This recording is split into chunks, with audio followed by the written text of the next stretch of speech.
کیوں رانا صاحب انا کی سیاست نہیں ہونی چاہیے؟ اب روٹی سستی کر دی گئی ہے، سولر پر سبسڈی کسانوں کو دے دی گئی ہے، یہاں تک انہوں نے کہا مجھے ٹف ڈیسیژن لینے پڑتے ہیں، میرا بس چلے تو میں کسانوں کے لیے، اپنے کسان بھائیوں کے لیے سب کچھ حاضر کر دوں۔ ماشاءاللہ اچھی بات ہے، وہ عوامی لیڈر ہیں اور انہیں، لیکن کل وہ میں کلپ دیکھ رہا تھا، خاتون سے پوچھ رہی تھی کہ اکثر مہنگائی کم ہوئی، انہوں نے کہا تو انہوں نے کہا کریلے کیا کلو لیے؟ تو خاتون نے کہا کہ میں نے 60 روپے لیے۔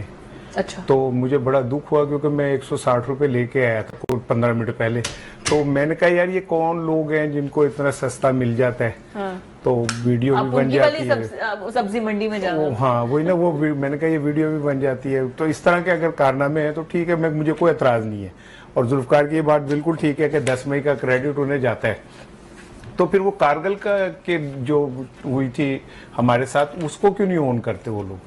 اگر فتح کو اون کرتے ہیں تو کارگل کو فٹافٹ کیوں کہا کہ جی ساڈا ایڈونچر نہیں سی اور میری پیٹھ میں چھرا گھونپا تھا؟ وہ جنم مشرف پر ڈال دیتے، ہاں تو کیوں ڈالا تھا؟ تو وزیر اعظم تھے آپ۔ اگر آج اگر پاک فوج نے فتح حاصل کی اور یہ اپنے کھاتے ڈال دیں تو کارگل کو کیوں نہیں ڈالا انہوں نے، اون کیوں نہیں کیا؟ سو میں نے کہا یہ ذرا میں ویسے برسبیل تذکرہ بات کر دوں۔ اب آ جائیں یہ کہ ماضی کی باتوں کو چھوڑے، ٹھیک ہے میں حال کی بات کر رہا ہوں، یہ نفرت کی سیاست ختم کرو، بہت اچھی بات ہے، لیکن کل ہی نا انسداد دہشت گردی کی عدالت پنجاب نے نا عمران خان کا پولیگرافک ٹیسٹ کرنے کا حکم دیا ہے۔ And you know what is the meaning of polygraphic test? کہ آپ اس شخص کو ایک کرسی پہ بٹھایا جاتا ہے، کنفیشس چیئر جسے کہتے ہیں، جی جی، جس میں پھر ان کے دل پہ یہ سارا وہ جھوٹ پکڑنے کی مشین ہے۔ یہ نفرت ختم کر رہی ہیں آپ؟ پاکستان کے ایک مقبول ترین لیڈر کو اس چیئر پہ بٹھا کے آپ اسے اس کے توہین کر کے آپ یہ نفرت ختم کر رہی ہیں؟ یہ نفرت ختم کر رہی ہے کہ ان کی بیوی کو آپ نے سزا دے کے جیل میں ڈال دیا ہے؟ یہ نفرت ختم کر رہی ہے کہ ان کی بہنیں باہر جیل کے پھر رہی ہوتی ہیں اور آپ ملنے نہیں دیتے؟ یہ نفرت ختم کر رہی ہے کہ عالیہ حمزہ کے اوپر 200 مقدمے آپ کر دیتے ہیں؟ یہ نفرت ختم کر رہی ہے، اسے نفرت ختم کرنا کہتے ہیں۔ لیکن جج نے کرنا ہے، عدالتوں نے کرنا ہے، انہوں نے کرنا ہے؟ جنڈی کی عدالتہ نے مینوں بھی پتا ہے کہ چھڑ دو، ججہ نے جڑا کو کرنا ہوتا ہے وہ مینوں پتا ہے کہ جج کے ابھی یہ سارا سین چینج ہو جائے، یہ جج بائیو میٹرک لے کے نواز شریف صاحب کی طرح وہاں پہنچ جائیں گے کہ آئیے خان صاحب بائیو میٹرک دے دیں ہم، ٹھیک ہے نا، تو میں اسے چھوڑ دیں۔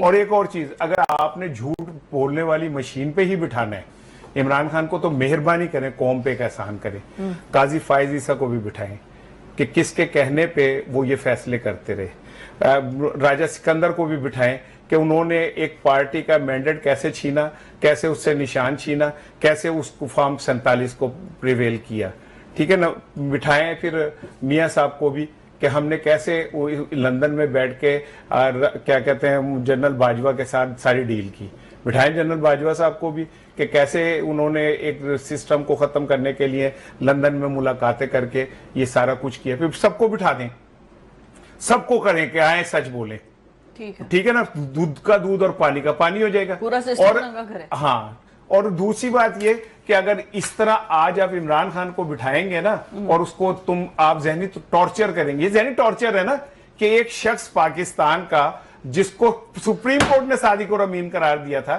آپ اسے کہیں کہ جی جھوٹ تمہارا پکڑنا ہے، تو پھر پکڑو جو 1947 سے جھوٹ ہم قوم سے بول رہے ہیں جمہوریت کے نام پہ، وہ بھی پکڑے نا ہم سارے، پھر آپ وہ جھوٹ بھی پکڑے نا جس میں ہم کہتے ہیں خادم اعلیٰ ہیں اور ہمارے کیا کہتے ہیں جو کتے ہیں وہ کھا رہے ہوتے ہیں جو غریب آدمی کو کھانے کو نہیں مل رہا ہوتا۔